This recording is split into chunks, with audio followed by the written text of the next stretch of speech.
So ఈరోజు యాక్చువల్గా ఈ ఈవెంట్ ఈ ప్రెస్ మీట్కి మంత్రివర్యులు కూడా రావాల్సింది ఉంది. పోతే ఆ ఇన్సిడెంట్ వల్ల సో ఈరోజు ఆ ప్రోగ్రామ్ని క్యాన్సిల్ చేసి సో మీడియా మిత్రుల ద్వారా సో 14th రోజు జరగబోతున్న ఈ Telangana Gaddar film awards 14 years తర్వాత ఈ రాష్ట్రం ప్రభుత్వం ఈ కార్యక్రమాన్ని పెట్టడం, దాన్ని విజయవంతం చేయాల్సిన రెస్పాన్సిబిలిటీ ఎఫ్డీసీతో పాటు film industry and media. So ఆ రోజు కార్యక్రమాన్ని ఐఎన్పిఆర్ ద్వారా ఆల్ ఛానల్స్కి లైవ్ ఇవ్వడం జరుగుతుంది. సో ఐఎన్పిఆర్ ద్వారా మీరు కమ్యూనికేట్ చేసుకొని ఆ ఈవెంట్ని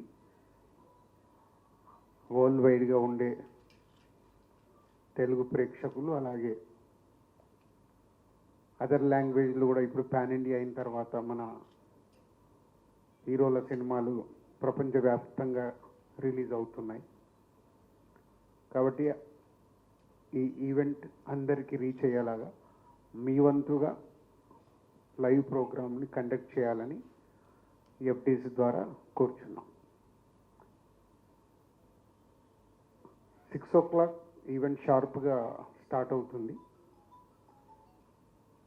2014 నుంచి 2023 వరకు every year three best films, ప్రతి బెస్ట్ ఫిలింకి hero, heroine, producer and director 4 awards ఇవ్వడం అనేది ఇప్పుడు ఈ తెలంగాణ గదర్ ఫిలిం అవార్డ్స్ నుంచి ఇంట్రడ్యూస్ చేస్తున్నాం. సో అలాగే బెస్ట్ ఫిలింకి, సెకండ్ బెస్ట్ ఫిలింకి, థర్డ్ బెస్ట్ ఫిలింకి అందరికీ అవార్డ్స్ ఉన్నాయి, 4కి.